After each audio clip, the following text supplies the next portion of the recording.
लाओ त्सेचा ताओबोध योगदास श्री जयगणेश जोशी यांचे प्रवचन. आत्मगुण जोपासावा. ओवीच्या सुरुवातीला लाओ त्से सांगतो की जो व्यवस्थित प्रस्थापित झालेला आहे त्याला सहजपणे डळमळीत करता येत नाही. ज्याची पकड घट्ट आहे तो सहजपणे जाऊ देत नाही. आपल्यात उपजतच असलेला आत्मगुण आपण उदित करायचा आहे. आत्मगुणांना प्रभावित करण्यासाठी त्याला जाणून आपण त्यांच्याप्रमाणे आचरण करायचे आहे. त्याप्रमाणे जीवन जगायचे आहे. जीवनभर आत्मगुण जोपासायचा आहे. यासाठी त्रिगुणांची ओळख करून घेऊन त्यांना निष्प्रभ ठेवणे आवश्यक आहे. असे केल्याने काय होते ते समजावून घ्यायचे आहे. त्रिगुण देहाचे आहेत, ते उपरे आहेत. ते देहाबरोबर उदित होतात आणि देहाबरोबर नष्ट होतात. ते केवळ देहासाठीच आहेत. आपल्याशी त्यांचा काहीही संबंध नाही. याचा अर्थ असा आहे की जितका देह प्रभावित होईल तितके त्रिगुणही प्रभावित होत जातात. जर आपण देहाला अवास्तव महत्त्व दिले नाही तर त्रिगुण आपोआप निष्प्रभ राहतात. आपल्याला आयुष्य जगताना देहाच्या तिन्हीही गुणांचा वापर करावा लागतो. त्यामुळे ते प्रसंगानुरूप सतत बदलत राहतात. याचा फायदा असा आहे की ते सतत अस्थिर असतात. याचाच फायदा घेऊन त्यांना कधीही स्थिर होऊ द्यायचे नाही. हे कसब आपण शिकायचे आहे. त्रिगुणांपैकी प्रत्येकालाच असे वाटते की मानवाने फक्त त्याच्याच प्रभावाखाली आयुष्य जगावे. तमोगुणाला वाटते की माणसाची ओळख तामसी अशी असावी. रजोगुणाला वाटते की माणसाची ओळख संसारी जीव अशी असावी. तर सत्वगुणाला वाटते की माणसाची ओळख सालस अशीच असावी. आपण प्रत्यक्षात आपली ओळख कधीही या त्रिगुणांपैकी कोणाच्याही नामाभिमानाने होऊ द्यायची नाही.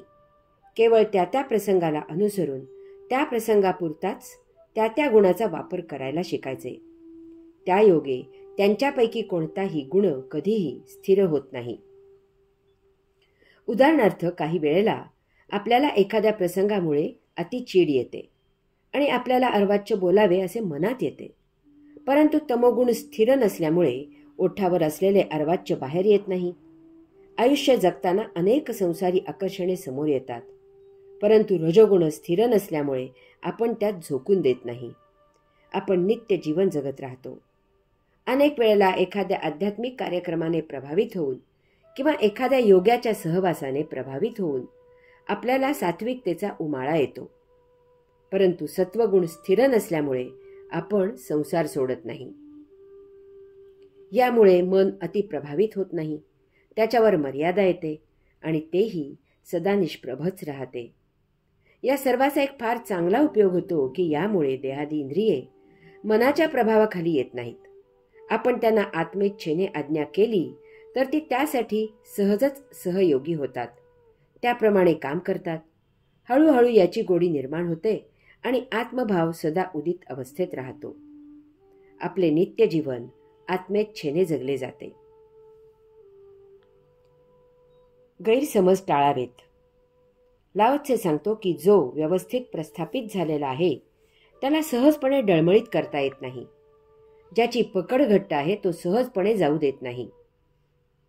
आयुष्य जगताना अनेक वेळेला प्रसंगानुरूप आपले अनेक गैरसमज होत असतात आणि त्यामुळे देहाच्या त्रिगुणांना चालना मिळून आपला देहभाव प्रभावित होत असतो. हे असे गैरसमज बुद्धीने जाणून घ्यायचे आहेत आणि ते पूर्णपणे टाळायचे आहेत. आपण मंदिरात जातो. तेथील पवित्र वातावरणामुळे आपले मन प्रभावित होते. देहाचा सत्वगुण उदित होतो. आपण पूजा अर्चा धार्मिक विधी करतो. आपल्याला वाटते की आपण पुण्य मिळवले आणि पाप धुवून टाकले.